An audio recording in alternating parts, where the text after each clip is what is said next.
Greetings and welcome back to room 303 in sophomore English. We turn now to the great Robert Browning. We're going to take a look at his Meeting at Night on page 744. We are in now poetry collection number 8 of unit number 4, which is our poetics unit. We are continuing to focus, of course, on sound devices as we've talked about it.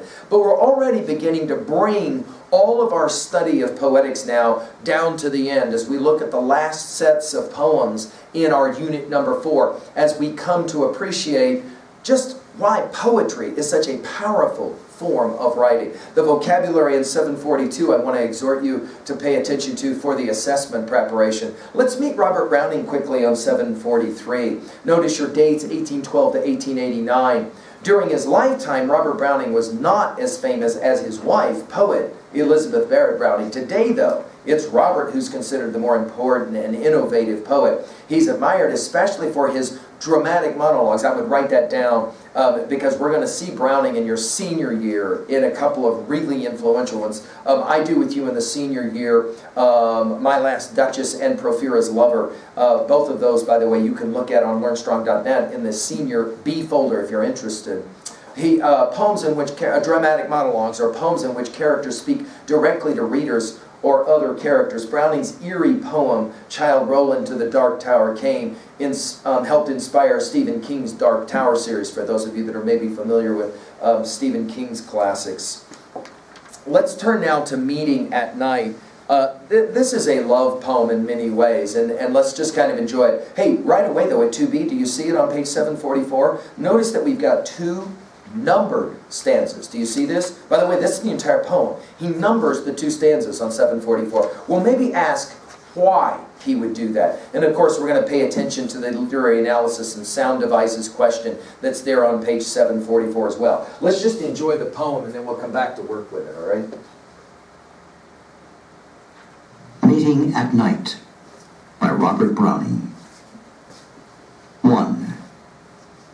The gray sea and the long black land, and the yellow half-moon large and low, and the startled little waves that leap in fiery ringlets from their sleep, as I gain the cove with pushing prow, and quench its speed in the slushy sand. 2. Then a mile of warm, sea-scented beach, 3 fields to cross till a farm appears. A tap at the pane, the quick, sharp scratch and blue spurt of a lighted match, and a voice less loud through its joys and fears than the 2 hearts beating each to each. Notice that the poem ends with an exclamation point, passion. Of course, this is ostensibly at level 1, we can write this down. This is really just a simple poem about 2 lovers who are meeting. One obviously has been on a boat out in the ocean. We are at nighttime. Finally, that individual, we probably within Browning's culture would assume that that would be a male, is going to leave the boat and then make his way to a house where there is someone there in the dark, maybe who has to light the candle. Maybe she's waiting for her lover or her husband to return from his voyage onto the sea, which is, of course, a very dangerous enterprise. And then finally, the last line, the 2 hearts beating each to each. They are reunited. So in this regards, it's really just a simple picture, a way of capturing a moment in time when we think of Odysseus at 3A right away, don't we? And Odysseus is finding his Penelope at the very end of the Odyssey, coming back, that is to say, the journey of return.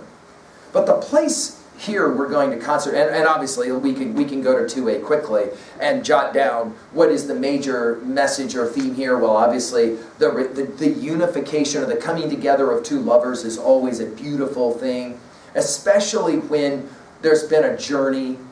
And coming home, another possible message here, coming home is always a relief, especially to people who you love. But it's really at 2B that we're going to pay attention here. Take a look at all of the amazing adjectives. An adjective, that which describes something. We said that in English grammar we have 2 parts of speech, something, a subject, doing something, a verb predicate.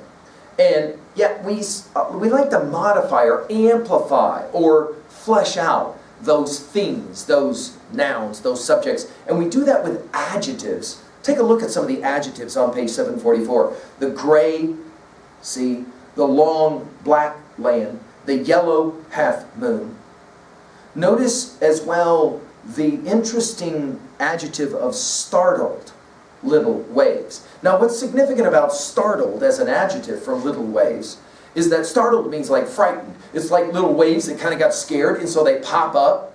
And yet notice how the poem ends. He's going to show up and knock on the door of the window, and it will be then a match that gets lit, and it's possible that the one inside might be startled by that knocking as well, right before she realizes that it is in fact her husband or her lover or her man who is returning. Notice the repetition of sounds. Do you see it in the first stanza? Low in line 2, cove in line 5. Do you see it? That is to say, you have prow at the end of line 5, but that's what we call sight rhyme. Low and prow only look like they should rhyme because they both end with OW, but they don't actually rhyme. But notice cove and low do actually rhyme, even though cove is placed in the center of line 5. Of course, the verb quench plays a powerful game with us as well, right? To quench, its speed to stop. The sound devices of sea-scented beach, an example of both alliteration and of assonance, but notice how it works really well in the moment of the poem. To tie in with it, line 10, the blue spurt. Some have argued spurt is a good onomatopoeia-like word, right? It's like a match going along the edge of a box, right? When you're lighting it. And then finally the two hearts beating each to each. The repetition of the word each brings nicely an end to this poem.